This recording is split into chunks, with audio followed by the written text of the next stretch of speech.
Hi everyone, this is Krishna.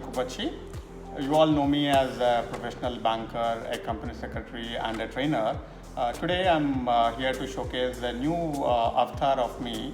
This is probably the outcome of the lockdown. So I'm going to call this as Lockdown Chef Krishna. Today I'm trying to make Paneer Makhni, a paneer based Indian curry with tomatoes as a base for the gravy.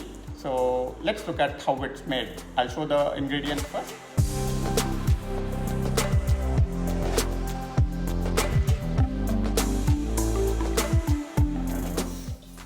Garlic cloves, onion, small onion, and chili, ginger, and this is bay leaf, cinnamon stick, black cardamom, green cardamoms, and some cloves. And this is 5 to 6 tomatoes chopped, butter, salt to taste, and some chili powder. All these ingredients are for making your gravy base. And then of course the final thing is to add the paneer. That's the second part of the recipe. First let's try to make the tomato base. So in a pan, take some water.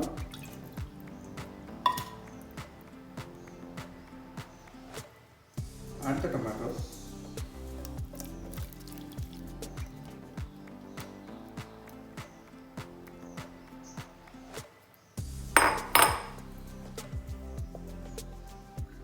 Add your onions, garlic cloves, and the ginger, and the spices of bay leaf and cardamom stick, black cardamom,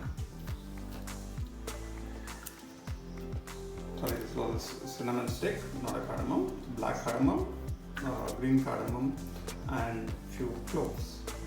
Add the green chili. I've split the green chili.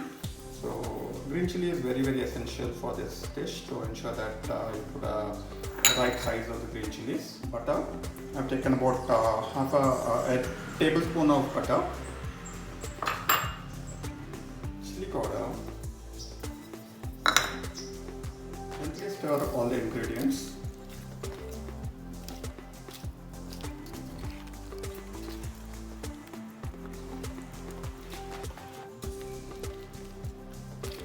You're going to make a puree out of it, so let it not overcook, let it not be mushy.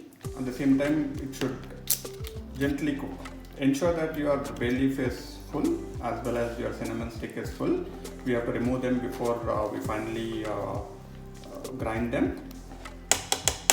Right, so now put a lid on, and it will take about 20-25 minutes for it to cook. Let it be on low heat. About 5 minutes now.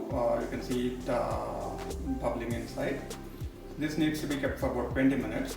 While the curry is getting ready, so let me share my experience of cooking with you. When I started looking at cooking during this lockdown, I thought it's just about mixing ingredients and making a curry or a dish. It's much more than that. It's about knowing how much quantity is required for it to your conditions, to your taste. Then what is the way in which these ingredients are stored. Some of them require to be refrigerated, some of them have to be frozen, some of them needs to be put in sunlight. There's a lot of other things that are also a part of cooking, is what I realized. And of course there has been a debate that's going on at home whether cooking is actually a science or an art. Now that's something that I'm still exploring. Maybe shortly I'll try to figure out, but to me it looks like a stronger contender to being a science, because it's all about the right mixture of things.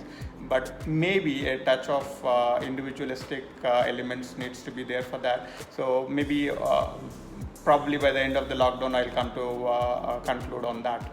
So let's see now how our vegetable the base is cooking.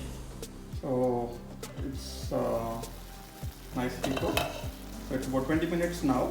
So now let's turn off the heat, turn off the stove, and let it cool down a bit before we use the blender to blend all these ingredients into a paste. Now it's cooled down, so now you can remove the bay leaf, the cardamom and the cinnamon stick, and then it's ready to go into blitzing. So let's transfer this into the blender. Transferred everything into the blender. Let's blitz it till it's become a paste.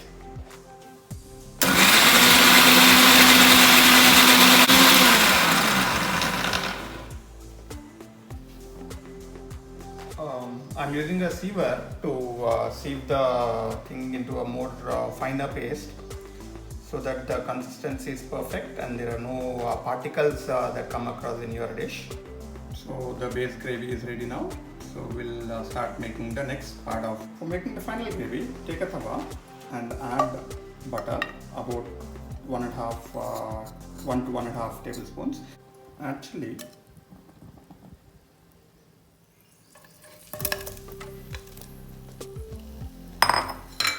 Ensure that you gently saute them.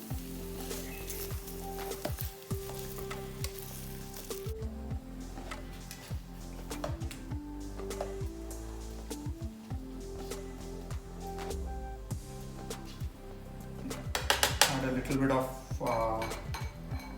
red chili powder.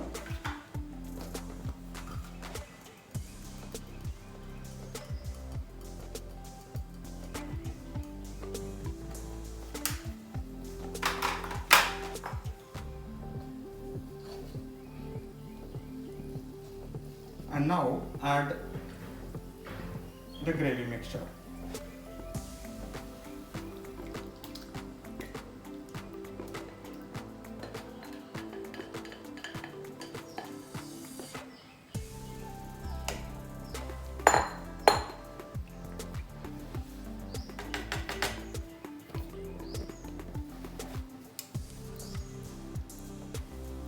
And let it mix. It is on low heat, so keep it on low heat.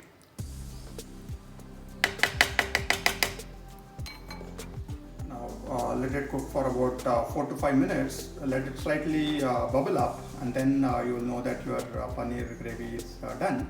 And then you can turn off the heat and add kasuri methi. See, the bubbles are an indication that your curry is ready. I've turned off the heat and I'm adding now some kasuri methi. Transfer it into a serving bowl, and yummy Paneer Makhni is ready.